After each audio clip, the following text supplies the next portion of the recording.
হে সমস্ত জগতবাসী, আজকে আমি শামীম আলী চিশতি আপনাদের সামনে যে আলোচনাটি নিয়ে হাজির হলাম, সে আলোচনাটি হলো কি যে যাবে যদি ছুটে আয় সন্তরে কই মন পাগল, ঘোর অন্ধকার ভয়ের সঞ্চার, না আছে পথের সম্বল। এই অষ্টধাতুর দেহ কানি, চালাইতেছে খুদকম পানি, মধ্য স্থলে আছে পানি, হাওয়ার যোগে হয় প্রবল।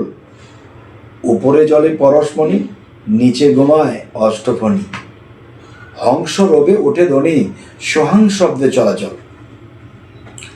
তাহলে এই যে কথাগুলো সাধক জালালউদ্দিন খাঁ, আমার চাচাগুরু, তিনি বলেছেন, কিন্তু এই কথাগুলো শুনতে ভালো লাগে, বলতে ভালো লাগে, কিন্তু এখানে যা কিছু বলা হয়েছে তা কিন্তু আমাদের বোঝা হয়নি এবং সেই জিনিসগুলো আমাদের করা হয়নি।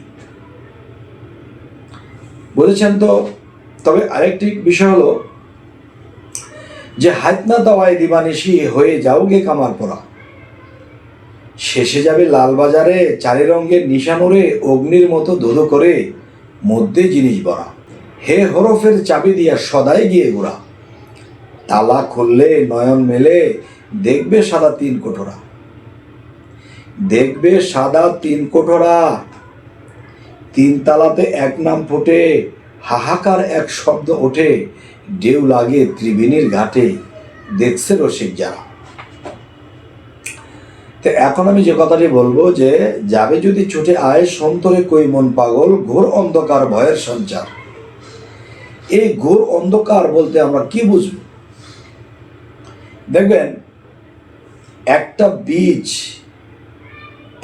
বীজ যখন মাটির তলায় পুঁতে রাখে তখন কিন্তু সেটা আস্তে আস্তে একটা গাছের আকৃতি ধারণ করতে থাকে, 2 পাতা 3 পাতা হয়ে আস্তে আস্তে বড় হতে থাকে। তাহলে এই বীজটা রোপণ করা হয়েছে কোথায়? মাটির নিচে। এবং মাটির নিচে কি? অন্ধকার। অষ্টধাতুর দেহখানি চালাইতেছে খুদ কোম্পানি, মধ্য স্থলে আছে পানি, হাওয়ার যোগে হয় প্রবল, উপরে জলে পরশমণি, নিচে গোমায় অষ্টফণি, হংসরূপে ওঠে ধ্বনি, সোহাং শব্দে চলাচল। মূল দ্বার হইতে নিয়া কুম্ভকে দুম আটকা দিয়া, ধীরে ধীরে চোখ মুদিয়া ধ্যান করো সহস্র দল। তাহলে এই যে মাটির নিচে বীজ রোপণ করা হয়, নিচে কিন্তু অন্ধকার, আর সেখানে কিন্তু ভয়ের সঞ্চার। তাহলে সেই ভয়ের সঞ্চার থেকে আমাদের বাঁচতে হলে আমাদের কি করতে হবে? সেই ভয়ের সঞ্চার থেকে আমাদের বাঁচতে হলে একজন কামেল মুর্শিদ, যিনি মাথা হইতে পাতা পর্যন্ত দেহ আত্মা দুটো বিষয়ে তার সম্পূর্ণ জ্ঞান আছে, সেই ব্যক্তি যদি একজন গুরু হয় এবং সেই গুরুর কাছে গিয়ে আপনি তার কাছে জ্ঞানের সাজেশন নেবেন। সেটা কেমন? যে আমি মায়ের গর্ভে যখন আমি জন্ম নিয়ে এসেছিলাম, তো মায়ের গর্ভ তো আছেই, কিন্তু সেই গর্ভ যেখানে আমার জন্ম হয়েছিল সেখানেই কিন্তু অন্ধকার, সেখানেই কিন্তু মাটি, সেখানেই কিন্তু পানি। এবং মাটি কি? মানুষের একটা বিষয় আমাদের জানতে হবে, যেরকম সাধকদের বেলায় যে একটা জিনিস জানতে হবে, সেটা কি? মায়ের চার, বাবার চার। এই অষ্টধাতুতে আমাদের দেহ তৈয়ার।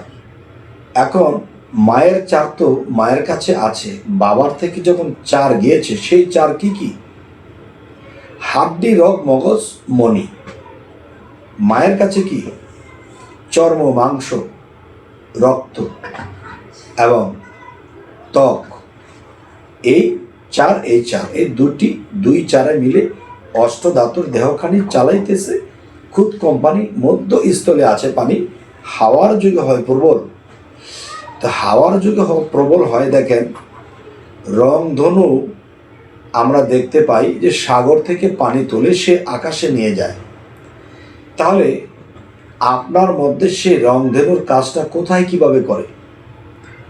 আপনার মেরুদণ্ড আর হলো যে মানুষের প্রস্রাবের রাস্তা এবং মানুষ জন্ম দেওয়ার বীর্যের যে রাস্তা প্রবাহিত হয়, তাহলে এই রাস্তাটা, যেমন প্রস্রাবের রাস্তাটা আমাদের কিডনির সাথে কানেক্ট করা আছে, জয়েন্ট, কিন্তু আমাদের মধ্যে যে বীর্যর যে পথ সেটা কিন্তু রয়েছে আমার মেরুদণ্ডের সাথে কানেক্ট, এবং মেরুদণ্ডের ভিতর দিয়ে যে রাস্তা আছে সেই রাস্তা দিয়ে যদি কি অতিক্রম করে এদিক পর্যন্ত এসে যেতে পারে, তাহলে সে মুক্তির রাস্তায় চলে এলো। মাত্র মুক্তির রাস্তায় চলে এলো, কিন্তু মুক্তি কিন্তু তার হয়নি।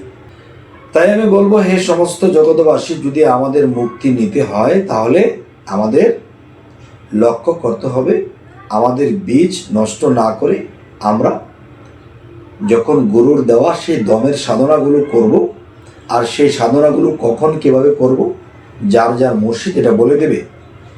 যেমন প্রাণায়াম অভ্যাস করো, সাধন পথে মন আমার, রেচক একটি সাধন, পূরক একটি সাধন, কুম্ভক একটি সাধন।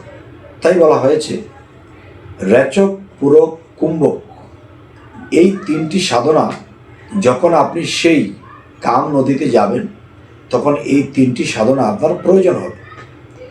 তখন আপনি সেখানে গিয়ে যখন রেচক পুরুষের সাধনাটা করবেন এবং আস্তে আস্তে নিজেকে কুরবান দিতে হবে। সেটা কি, যে স্ত্রীর কাছে গেলে পরে দেখা যায় সেখানে আমি যদি কিছু প্রবাহিত করি তাহলে আমার একটা কামের শান্তি পাওয়া যাবে, আর এই শান্তিটাকে কুরবান করতে হবে। যে আমার সেই শান্তির প্রয়োজন নেই, সে শান্তি পাক, আমার শান্তির প্রয়োজন নেই, তখনই আপনার খেয়াল থাকবে অন্য দেশে এবং গুরুর দেশে, নিরিখ বান্ধব। তো আমি যখন গুরুর নিরিখে থাকব, আমার কামের দিকে মন থাকবে না, তখন কি হবে, আপনার সেই জিনিস আকাশ থেকে খসে জমিনে পড়বে না, তখন সেই জিনিসটি স্থির থাকবে। এবং এটা একদিনে সম্ভব নয়, এরকম বহুদিন এই সাধনাগুলো যার যার মুর্শিদের কাছে নিয়ে করতে করতে একটা সময় আপনার দেহের দন দেহের মধ্যেই থাকবে এবং সেখান থেকে আস্তে আস্তে ঊর্ধ্বগামী হয়ে যাবে।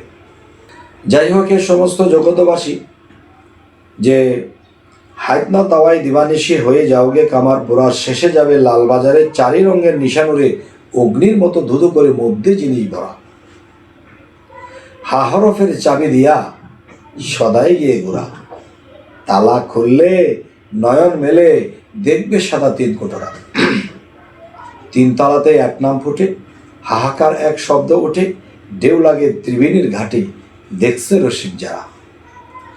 আপনার ত্রিবেণীর ঘাট কোথায়? সেটি উপরেও আছে, সেটি নিচেও আছে। তবে নিচের ঘাটটি কিভাবে? একটি রাস্তা হলো পায়খানার রাস্তা, একটি হলো আপনার বীর্যের রাস্তা, আরেকটি হলো আপনার প্রস্রাবের রাস্তা। এই ত্রিবেণীর ঘাটে বসে একজন বাজায় ভাবের বাঁশি। তবে আমাদের নাক, এখানেও কিন্তু বাঁশি আছে। তবে কৃষ্ণ বাঁশি বাজায় কোথায়? এখানে। আর সেখানে ত্রিবেণীর ঘাট, সেখানে সেই ত্রিবেণীর ঘাটের মধ্যেও যে কিছু কর্ম আছে, এইগুলো কিন্তু যার যার মুর্শিদের কাছ থেকে নিয়ে নিতে হবে। যাই হোক, আমি আকার ইঙ্গিতে যতটুকু বলে দিয়েছি, আপনারা বাকিটা যার যার মুর্শিদের কাছে নিয়ে নেবেন। এবং এর চেয়ে ভেঙে বলা যায় না, আমি এর চেয়ে ভেঙে বলতে গেলে বেফাস হবে।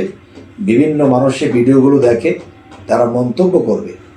তাই বলবো, হে সমস্ত জগতবাসী, যদি আমাদের এই আলোচনা ভালো লাগে, যারা নতুন আছেন অবশ্যই সাবস্ক্রাইব করে নেবেন এবং সকলে ভালো থাকবেন। আল্লাহ হাফিজ।